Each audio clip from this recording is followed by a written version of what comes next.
ନମସ୍କାର। ଆକାଶବାଣୀ କଟକ ଆଞ୍ଚଳିକ ସମ୍ବାଦ ପଢ଼ୁଛନ୍ତି ମଳୟ ରଞ୍ଜନ ମିଶ୍ର। ଜାମ୍ମୁ କାଶ୍ମୀର ପହଲଗାମ ଆତଙ୍କବାଦୀ ଆକ୍ରମଣ ଘଟଣା ପରିପ୍ରେକ୍ଷୀରେ ଭାରତ ପକ୍ଷରୁ କେତେକ କଠୋର ନିଷ୍ପତ୍ତି ଗ୍ରହଣ କରାଯାଇଛି। ପ୍ରଧାନମନ୍ତ୍ରୀ ନରେନ୍ଦ୍ର ମୋଦିଙ୍କ ଅଧ୍ୟକ୍ଷତାରେ ଗତକାଲି ଅନୁଷ୍ଠିତ ସୁରକ୍ଷା ସମ୍ପର୍କିତ କ୍ୟାବିନେଟ୍ କମିଟି ବୈଠକରେ ଭାରତ ପାକ୍ ସିନ୍ଧୁ ନଦୀ ଜଳ ଚୁକ୍ତି ବାତିଲ ସହିତ ଅନ୍ୟ 4ଟି କଟକଣା ଜାରି କରାଯାଇଛି। ଅଟ୍ଟାରୀ ୱାଘା ସୀମାକୁ ବନ୍ଦ କରାଯିବା ସହ ସାର୍କ ଭିସା ମୁକ୍ତ ଯୋଜନା ଅଧୀନରେ ଭାରତକୁ ଆସିଥିବା ପାକିସ୍ତାନୀ ନାଗରିକଙ୍କୁ 48 ଘଣ୍ଟା ମଧ୍ୟରେ ଦେଶ ଛାଡ଼ିବାକୁ ପଡ଼ିବ। ସେହିଭଳି ଭାରତରେ ଥିବା ପାକ୍ ଉଚ୍ଚାୟୁକ୍ତଙ୍କ କାର୍ଯ୍ୟାଳୟର ପରାମର୍ଶଦାତାଙ୍କୁ ଅବାଞ୍ଛିତ ଭାବେ ଘୋଷଣା କରାଯିବା ସହ 7 ଦିନ ମଧ୍ୟରେ ଭାରତ ଛାଡ଼ିବାକୁ କୁହାଯିବ। ଇସଲାମାବାଦରେ ଥିବା ଭାରତୀୟ ଉଚ୍ଚାୟୁକ୍ତ କାର୍ଯ୍ୟାଳୟରୁ ମଧ୍ୟ ସମସ୍ତ ପରାମର୍ଶଦାତାଙ୍କୁ ପ୍ରତ୍ୟାହାର କରିବା ପାଇଁ ନିଷ୍ପତ୍ତି ନିଆଯାଇଛି। ଏଥିସହ ବୈଠକରେ ଆତଙ୍କବାଦୀ ଆକ୍ରମଣ ଏବଂ ଏହାର ପରବର୍ତ୍ତୀ ସ୍ଥିତି ନେଇ ବିସ୍ତୃତ ଆଲୋଚନା ହୋଇଥିବା ବୈଦେଶିକ ସଚିବ ବିକ୍ରମ ମିଶ୍ରି ସୂଚନା ଦେଇଛନ୍ତି। କେନ୍ଦ୍ର ସରକାର ଆଜି ନୂଆଦିଲ୍ଲୀରେ ସର୍ବଦଳୀୟ ବୈଠକ ଡାକିଛନ୍ତି। ସନ୍ଧ୍ୟା 6ଟାରେ ସଂସଦ ଭବନ ପରିସରରେ ଏହି ବୈଠକ ବସିବ ବୋଲି ସୂଚନା ମିଳିଛି। ପହଲଗାମ ଆକ୍ରମଣରେ ପ୍ରାଣ ହରାଇଥିବା ବାଲେଶ୍ୱର ଜିଲ୍ଲା ସାରଦା ପଞ୍ଚାୟତର ପ୍ରଶାନ୍ତ ଶତପଥୀଙ୍କ ମରଶରୀର ତାଙ୍କ ଗ୍ରାମ ଇଶାଣୀରେ ପହଞ୍ଚିଛି। ଆଜି ତାଙ୍କ ଶେଷକୃତ୍ୟ ସମ୍ପନ୍ନ ହେବ ବୋଲି ଆମ ସମ୍ବାଦଦାତା ଜଣାଇଛନ୍ତି। 2036 ସୁଦ୍ଧା ଓଡ଼ିଶାକୁ ସମୃଦ୍ଧ ଏବଂ ବିକଶିତ ରାଜ୍ୟରେ ପରିଣତ କରିବା ଲକ୍ଷ୍ୟ ନେଇ ପ୍ରମୁଖ କ୍ଷେତ୍ରଗୁଡ଼ିକୁ ରାଜ୍ୟ ମନ୍ତ୍ରିପରିଷଦ ବୈଠକରେ ଗୁରୁତ୍ୱ ଦିଆଯାଇଛି। ମୁଖ୍ୟମନ୍ତ୍ରୀ ମୋହନ ଚରଣ ମାଝୀଙ୍କ ଅଧ୍ୟକ୍ଷତାରେ ଗତକାଲି ଅନୁଷ୍ଠିତ ରାଜ୍ୟ ମନ୍ତ୍ରିପରିଷଦ ବୈଠକରେ ଏନେଇ ବିସ୍ତୃତ ଆଲୋଚନା ହୋଇଛି। 5ଟି ବିଭାଗର 6ଟି ଗୁରୁତ୍ୱପୂର୍ଣ୍ଣ ପ୍ରସ୍ତାବକୁ ଏଥିରେ ଅନୁମୋଦନ କରାଯାଇଛି।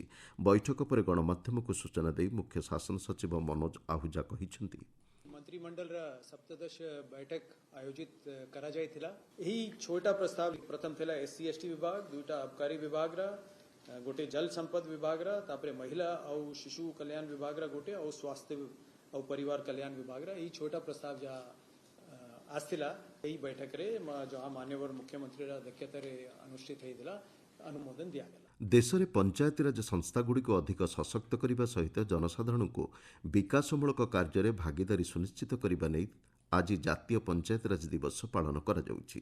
କ୍ଷମତାର ବିକେନ୍ଦ୍ରୀକରଣ କରି ଏହାକୁ ତୃଣମୂଳ ସ୍ତରରେ ପହଞ୍ଚାଇବା ପାଇଁ 1992 ମସିହାରେ 73ତମ ସମ୍ବିଧାନ ସଂଶୋଧନ ଅଧିନିୟମ ଜରିଆରେ ପଞ୍ଚାୟତିରାଜ ବ୍ୟବସ୍ଥା ସୃଷ୍ଟି କରାଯାଇଥିଲା। 1993 ମସିହା ଏପ୍ରିଲ 24 ତାରିଖରୁ ଏହା କାର୍ଯ୍ୟକାରୀ ହୋଇଛି। ଦେଶରେ ପଞ୍ଚାୟତିରାଜ ବ୍ୟବସ୍ଥାର ତଦାରଖ ପାଇଁ 2004 ମସିହା ମେ ମାସ 27 ତାରିଖରୁ ସ୍ୱତନ୍ତ୍ର ପଞ୍ଚାୟତିରାଜ ମନ୍ତ୍ରଣାଳୟ ଗଠନ କରାଯାଇଥିଲା। 2010 ମସିହା ଏପ୍ରିଲ 24 ତାରିଖକୁ ଜାତୀୟ ପଞ୍ଚାୟତିରାଜ ଦିବସ ଭାବେ ପାଳନ କରାଯାଉଛି। ଏହି ଦିବସ ପାଳନ ଅବସରରେ ମୁଖ୍ୟମନ୍ତ୍ରୀ ମୋହନ ଚରଣ ମାଝୀ ଆଜି 5,90,000 ହିତାଧିକାରୀଙ୍କୁ ନୂଆ ରେସନ କାର୍ଡ ବଣ୍ଟନ କରିବେ। ପୁରୀ ତାଳବଣିଆଠାରେ ଆୟୋଜିତ ହେବାକୁ ଥିବା ଏକ କାର୍ଯ୍ୟକ୍ରମରେ ଏଥିସହ ଶ୍ରୀ ମାଝୀ 1,70,000 ସୁଭଦ୍ରା ଯୋଜନାରେ ହିତାଧିକାରୀଙ୍କୁ ଷଷ୍ଠ ପର୍ଯ୍ୟାୟ ଆର୍ଥିକ ସହାୟତା ପ୍ରଦାନ କରିବେ।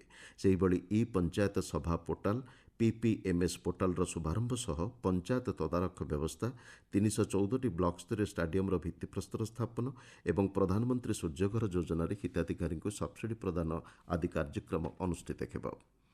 ରାଜ୍ୟ କୃଷି ଓ କୃଷକ ସଶକ୍ତିକରଣ ବିଭାଗ ପକ୍ଷରୁ ସରକାରଙ୍କୁ ଗତ 22-23 ଏବଂ 23-24 ଆର୍ଥିକ ବର୍ଷର ଲାଭାଂଶ ପ୍ରଦାନ କରାଯାଇଛି। ଭୁବନେଶ୍ୱର ଲୋକସେବା ଭବନଠାରେ ଆୟୋଜିତ ଏକ ସ୍ୱତନ୍ତ୍ର କାର୍ଯ୍ୟକ୍ରମରେ ଉପମୁଖ୍ୟମନ୍ତ୍ରୀ ତଥା ବିଭାଗୀୟ ମନ୍ତ୍ରୀ କନକ ବର୍ଦ୍ଧନ ସିଂହଦେଓଙ୍କ ଉପସ୍ଥିତିରେ ଏହି ଲାଭାଂଶ ଅର୍ଥ ପ୍ରଦାନ କରାଯାଇଛି। ରାଜ୍ୟରେ ବିଦ୍ୟୁତ୍ ଭିତ୍ତିଭୂମିକୁ ସୁଦୃଢ଼ କରିବା ସଂକ୍ରାନ୍ତ ଏକ ସମୀକ୍ଷା ବୈଠକ ଗତକାଲି ଅନୁଷ୍ଠିତ ହୋଇଛି।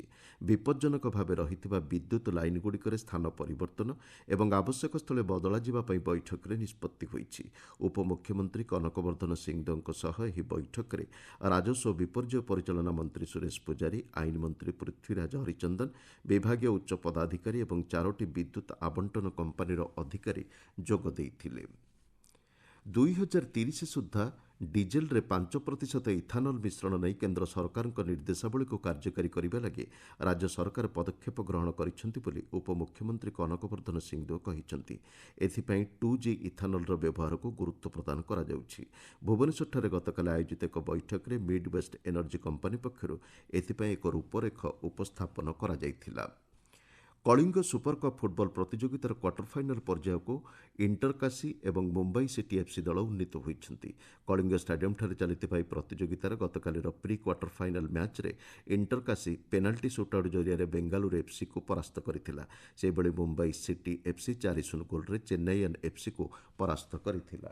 ଆଞ୍ଚଳିକ ସମ୍ବାଦ ବର୍ତ୍ତମାନ ପାଇଁ ଏତିକିରେ ଶେଷ ହେଲା। ଆମର ପରବର୍ତ୍ତୀ ଆଞ୍ଚଳିକ ସମ୍ବାଦ ଶୁଣିପାରିବେ ଅପରାହ୍ନ 2ଟା 32 ମିନିଟ୍ରେ।